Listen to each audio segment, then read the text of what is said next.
Is print on demand dead? Well, this data shows this is very much alive. It's growing rapidly every year, and in fact, it's projected to be a $38 billion market in 2030. And if you haven't realized, that's just 6 years away. But if you're just getting started, can you enter the market with just another custom mom shirt and make tens of thousands of dollars? Probably not. Because if you follow what everybody's selling, list the same exact products, same designs, you're always going to be a step behind. Because you'll be competing with sellers that's been around for years with thousands of reviews. Plus, they have a solid rank and sales history on Etsy. So the big question is, can you still sell print-on-demand shirts or hoodies, mugs, wall art, and still make money today in 2024? Absolutely, but only with a unique differentiation. And today I'm going to share with you one thing that you can use as an entry point into the print-on-demand market. Let me introduce you to something called custom embroidery. So for those of you who aren't familiar, embroidery is a printing type where the design or artwork is produced by stitching threads directly into the fabric. Now, today I'm going to share with you a store that's been very successful with this so we can learn and steal their strategy. So check out this store. They are selling custom dog portrait. So this is a personalized product where you can take the customer's pet photo and turn it into a line drawing. And this is not just a regular print,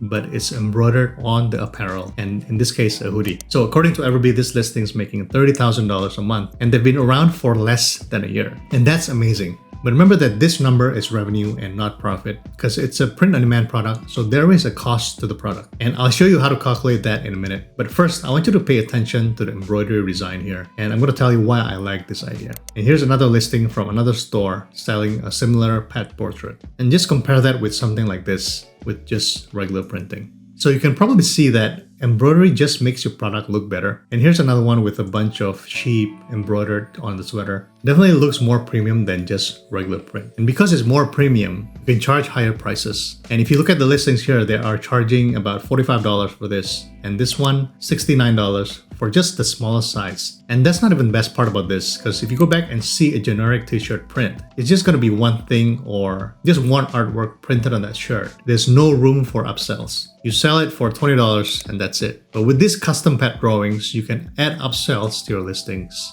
It allows you to give your customers more options, and you can charge more for each option that they add. So you can easily add $5, $10 to your profit while your cost stays the same. Because what people don't realize is just by adding $5, it can spike your profit margin from 20 to as much as 30%. So if you want to start a print-on-demand business, I think this is a great entry point because it allows you to be different, and plus you get higher margins than traditional prints. Now, I know what you're probably thinking, I don't even know how to convert the photos into a line art like this. I'm not an artist. Well, you don't have to be one because today I'm going to show you an AI tool that allows you to turn any photo into a line drawing with just one click. And no, it's not Midjourney this time because this is even better because you can do this without writing any prompt. Now make sure you watch all the way till the end because I'll also be sharing 2 strategies that you can use to get your Etsy store discovered quickly, even if you're not running ads. So if you've been struggling to get your sales on Etsy, this is the video for you. But before that, I want to show you how to calculate the profit first because there's no point to all this if you can't make money with it, right?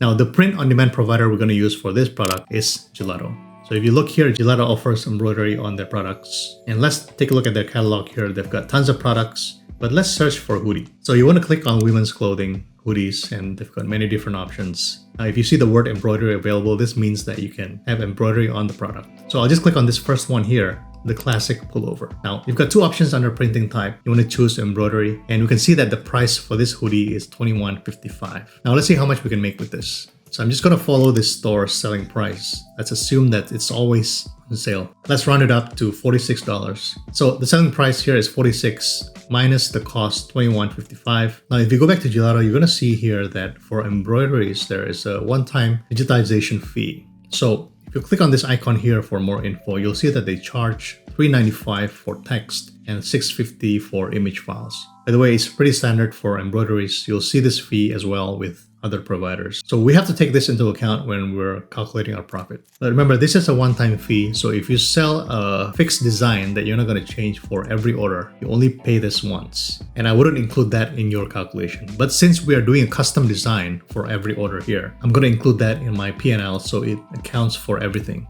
So just to be clear, $3.95 for text and $6.50 for image files. Now for this example, I'm going to use the higher one, $6.50. because we're going to be using an image instead of a text file. But again, choose the one that applies to you because it's going to be different for everyone. Now let's minus the Etsy fees. And for shipping, I've noticed that the stores that are selling these products are charging the customers extra for shipping. So I'm not going to include that in here. Now, after taking out everything, I'm still left with $14.76. And that is 32% margin, which is really good for a product like this. I've sold print-on-demand shirts before, and I can tell you for a fact that you get about 5-10% margins on generic designs. I mean, sometimes you're lucky if you can get even 10%. So 32% is definitely on the high side. And that allows you to offer occasional free shipping and run ads, and you can offer more discounts. And don't forget, you can actually upsell the customer by offering more pets or additional text, where you can charge $5 to $10 more. So play around with the numbers and see what works for you. Now let's get to designing. I'm going to show you how to convert a pet photo into a line art design. And the tool that I'm going to be using today is called styler.ai. It's a new AI image tool. In fact, they're still on beta right now, but I was able to get really good images with this tool. So you can go ahead and just create a free account, and then you can upload your image here. Now, because this is a custom order, you're going to receive a custom pet photo from your customer. So for this example, I'm just going to use a sample photo of a dog here, and I'll just drop that in here. Perfect. Now, on the left side here, you want to click on image to image. And you can click here to select the style of the output. They've got all kinds of styles like watercolor, cartoon, 3D, but we're looking for a line art design. So you can just sort by illustration design and then click on landscape here. Now you don't need to write any prompt here because we're simply going to convert it into a line art design. Next, if you look below here, there are two more settings. For structure match, I always like to set it all the way to 1. I find that if I set it to 1, it will keep the shape of the dog. Like you'll see now it's bending its head to the left, so it will keep that posture. Style intensity, I'll set it to 0.1. Now just click on Stylize. And in just a few seconds, you get 4 images to choose from, just like Midjourney. Wow, that looks great, right? So it maintains that look, and I think this one looks pretty good. Now, if you like a certain image and you want more variations, you can click on variations here and we'll do more for you. Now, there's a button here called seed. So if you click on that, this allows you to do something called negative prompting, which basically means that you can remove anything you don't want on the image. So I did play around with this yesterday, and if you write something like less fur, you will actually remove most of the fur on the dog. So that's pretty handy, right? But let's go back, and I'm just gonna pick this image here, and I'll just click on it, and I'll click place on canvas. Now I'd recommend you to try this for yourself and just play around with these two settings here. The good thing is that you don't have to worry about prompting and just focus on these two settings. Now this app is actually free to try. I'm not sponsored to promote this app, but if you go to pricing page, you'll see that they've got a free plan. But when you actually download the images, it's gonna have a watermark. So to remove that, you can just upgrade to the paid plan, but it's only $8. So I have that image downloaded to my computer, and next we're gonna do some more touches to it. So I'm gonna use Kiddle, open new project, and choose a canvas size, and just upload that image to the artboard here, just like that. Now the first thing you want to do is to remove the background because we just want this line drawing on the hoodie. So simply click on this button here and it will remove it automatically for you. Perfect. And to make sure it's gone, you can try changing the background color like so. So the next step is we're going to vectorize the image. This way it doesn't look pixelated when you stretch the image, and you'll just get the best quality for printing. Now if for some reason you want a thicker line, you can just add a border by clicking here. Just make sure it's the same border color, and you can increase or decrease the border thickness here. Now let's also add the name of the dog. You can just add a text here and just call it Max.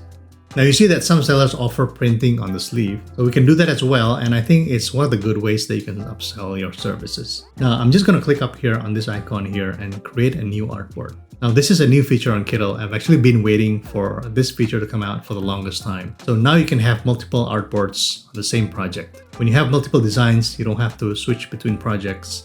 And I'll just rename both of these artboards here so we know where this will go. Okay, so I'll just add a couple of more names for the puppies here. I don't know, maybe Kiwi, Bruno, and Russ. And I'll just adjust the fonts here to make sure that they're all the same sizes. And then I'm just going to add a small illustration here just to make it look nicer. There you go, all done. Now when you're ready to export, you can just click on this button here on top and just a couple of settings. Now you want both of these artboards to be exported, so just make sure both are selected. And then you want to check remove background here because you don't want that white background included. And optimize image, why not? And make sure you write 300 dpi here so you get best quality. And just hit download.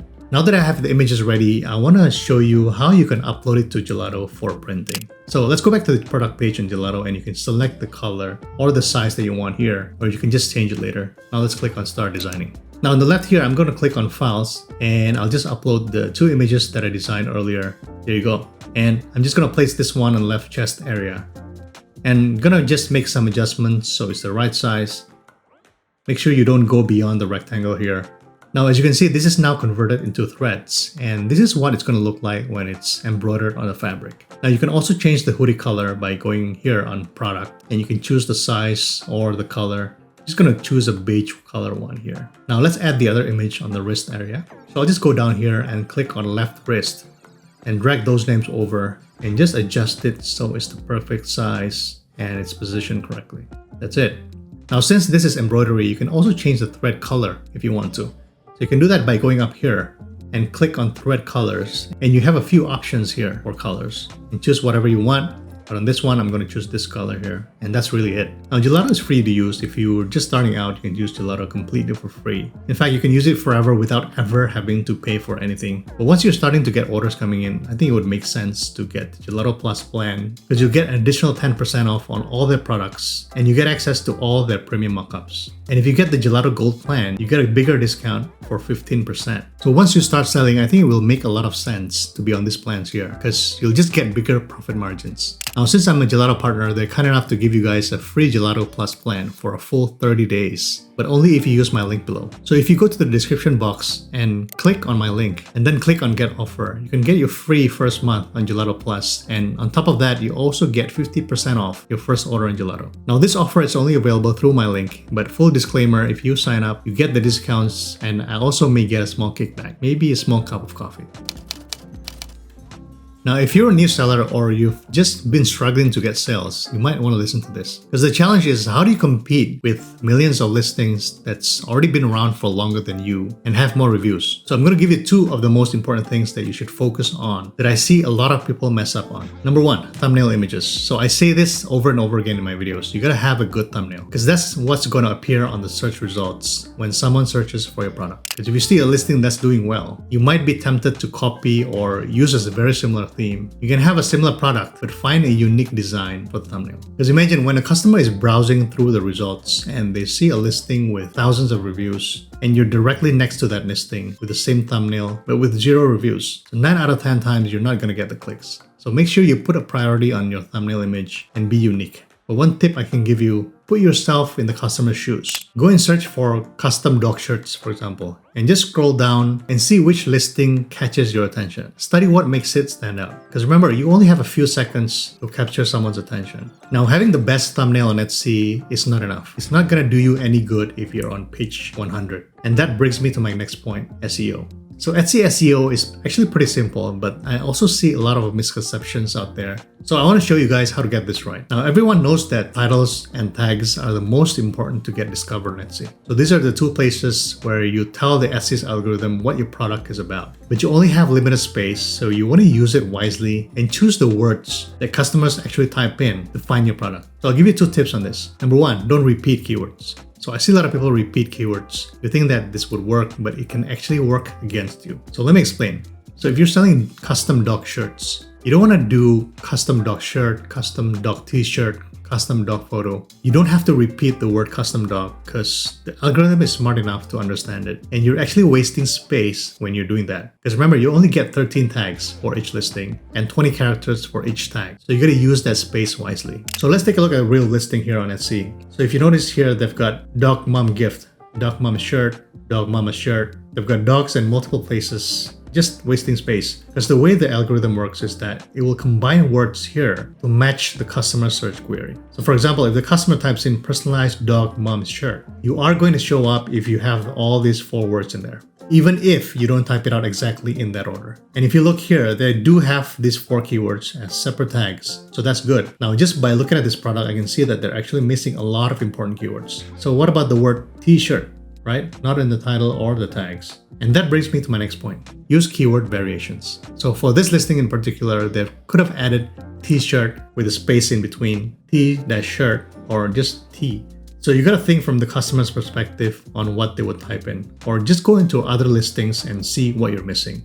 Now actually, if you look at the title here, instead of having 4 instances of the word dog, I would actually put the word personalized in there because that's a major keyword for this product. Now, if you want to see more keyword ideas, what people are actually typing in, you can just go to the Etsy search bar here, type in the keyword like custom dog, and it will tell you suggestions on what people are searching for. If you have Everbee, it will also tell you the search volume, so that's very handy. Or you can go to Everbee's keyword research tool, and if you type in custom dog here, it will tell you all the related keywords. But to be honest, sometimes I don't even do this because I could just simply go to another listing and use the Everbee tool to look at their tags. Because from here, you can already see the search volume and competition. Pick which ones are relevant to your product. But remember, don't include a keyword just because it has high search volume. Make sure it's relevant to your product, otherwise it's just gonna confuse the algorithm and it will actually backfire on you. So as you can see, selling on Etsy is not just about having the lowest price or the best design. There are many variables at play and they have to work together in synergy. So I hope that's helpful. Let me know in the comments below what you guys are struggling with. Is it the product research? Is it getting your first sales? Tell me down below and I'll try to help you in the comment section below. If you guys want to see more ideas, I recently did a video on 5 online business ideas that you can start today. And there's actually one guy who started a business without any skills or experience, and he made $7.3 million